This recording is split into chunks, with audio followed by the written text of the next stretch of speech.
Estamos de volta. Hoje nós estamos conversando com Roberto de Carvalho sobre o livro que é um romance ditado pelo Espírito Basílio, Livre para Voltar. Mas antes de nós retomarmos essa conversa com o Roberto, gostaríamos de pedir a sua colaboração.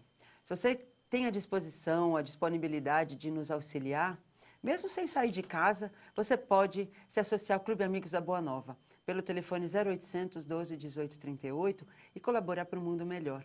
Porque através da sua ajuda, nós vamos conseguir levar essa mensagem, que é a revivescência do cristianismo, né, para as pessoas que não têm acesso tão fácil como nós. E você vai estar colaborando para isso, para que mais pessoas se instruam, mais pessoas sejam esclarecidas, consoladas, enfim, e que o mundo pode melhorar. Porque essa mensagem está indo para o mundo todo, né, para todos os países, enfim.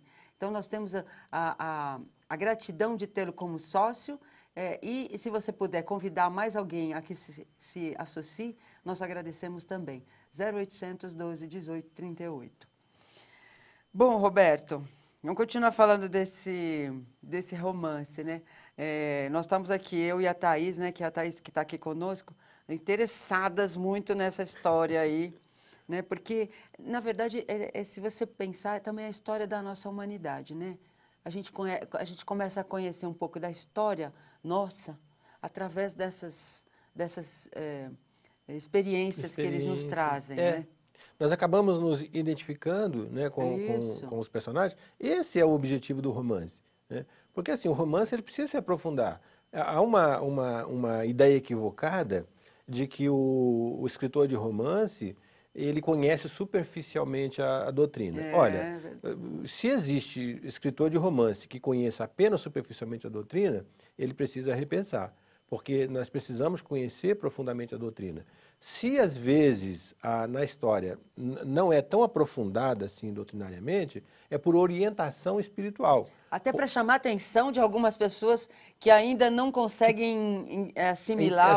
As pessoas que estão chegando agora e que geralmente começam pelo romance. É um estímulo, né? Se você começar a aprofundar muito, colocar muito conceito. Muito conceito, né? Se torna uma leitura muito didática, a pessoa acaba não absorvendo aquilo e às vezes abandona a leitura. Mas o escritor de romance, ele precisa conhecer. Uma vez alguém falou assim para mim, poxa, eu queria te levar para fazer uma palestra lá no meu centro, mas eu não sei se você vai... Era para falar sobre um capítulo do Evangelho. Você fala ou você só fala sobre romance? Eu comecei a rir, né? Eu falei, poxa, os livros da codificação são os meus livros de cabeceira. São as bases, né? E são a base. E eu pesquiso diariamente nos livros, constantemente, para saber se o que está indo para o romance se está de acordo realmente com a doutrina. Até para saber que tipo de espírito que está se manifestando, que está ditando a história, para saber se está de acordo com a doutrina ou se está saindo pela tangente ali, né? Mas assim, eu disse que o Basílio, ele foi a esse centro para fazer uma pesquisa, né? E justamente ali o Ambrósio vai mostrar para ele o seguinte, às vezes também é uma ideia equivocada, nós pensamos assim, o médium está na doutrina espírita há 40, 50 anos, trabalha há muito tempo no centro espírita, fazendo isso e aquilo e tal, conhece tudo, não sei o quê. E nós temos a impressão de que aquele médium, que ele não tem nenhum problema, sabe? Que ele já chegou prontinho ali, ou que ele se tornou tão pronto ali naquele trabalho. Ele sabe tudo, que ele faz tudo certo. Que ele não tem conflitos, que ele não tem desequilíbrios. Então, o Ambrósio, ele usa um exemplo muito interessante. Ele fala assim, nós somos como uma árvore.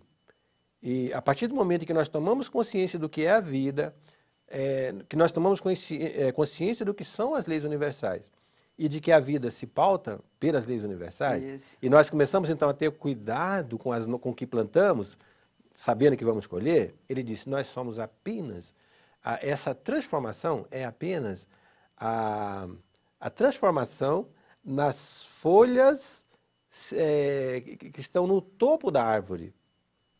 Aí ele fala assim, só que depois tem o tronco e tem a raiz.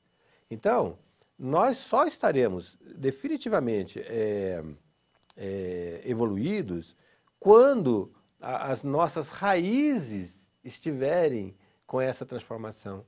Só que, olha, para começar lá de cima nas folhas, até chegar à raiz, tem um caminho muito longo. Pois é. Então ele vai mostrar o quê? Que ali ele mostra a situação de 3 médiuns que trabalham ali naquele centro espírita e eles têm conflitos assim terríveis que eles trouxeram, ainda dessa encarnação, ligada a encarnações passadas. Eles esmiuçam, ele conta a história de cada um daqueles médios. É uma senhora que ela tem um problema sério porque ela não conseguia perdoar o ex-companheiro por uma traição. Tem um senhor cujo pai foi assassinado quando ele era adolescente, ele criança, e ele ficou tão revoltado que ele resolveu ser policial para ir à forra, para vingar a morte do pai. E tem um rapaz que ele nasceu em um prostíbulo, e a mãe o abandonou logo que ele nasceu, e ele foi adotado pela dona do prostíbulo, e quando ele chegou a uma certa idade, ele passou a ser explorado sexualmente ali naquele ambiente. Então, para fugir daquela situação, ele sofreu muito, e sofreu muitas perseguições, inclusive espirituais, porque os três eram médios, na verdade. Sim. Então, ele vai mostrando ali a situação de cada um deles e mostra o seguinte: o esforço que eles empregavam para se melhorar, mas o quanto ainda havia de desequilíbrio ainda incrustado naquela raiz que vinha com eles, inclusive já de encarnações passadas. E é interessante porque é mais fácil você aprender com o erro alheio do que com o seu próprio erro, né? Sim. Então eu acho que esses livros trazem essas histórias que é também para a gente repensar o que nós estamos fazendo e não repetir erros de outras pessoas. De outras pessoas, exatamente. E outra coisa, ele chama a atenção do dirigente do centro espírita para, assim, como lidar com isso, né? Porque se o dirigente do centro espírita também está esperando que chegue só anjinho para trabalhar no centro dele, o centro vai ficar vazio. Que é outra preocupação que eu acho que é até interessante depois a gente comentar um pouco mais, né? Será que todos os centros espíritas estão preparados para esse tipo de situação? É uma abordagem que leva a uma reflexão profunda pelo seguinte, porque aquele médium anjinho, sabe aquele médium santinho que tem no centro espírita? Ele é falso. Não exigem, aliás, tem um capítulo da história que chama Não Exigem Anjos Entre Nós. E ele fala, se tem um ou outro por aí, é raríssimo, porque ele está encarnado aqui como missionário, mas são raríssimos. Então, todos nós temos problemas sim. Como lidamos com isso no dia a dia e no trabalho espiritual? Isso, e assim, o problema de um pode ajudar no do outro no do um.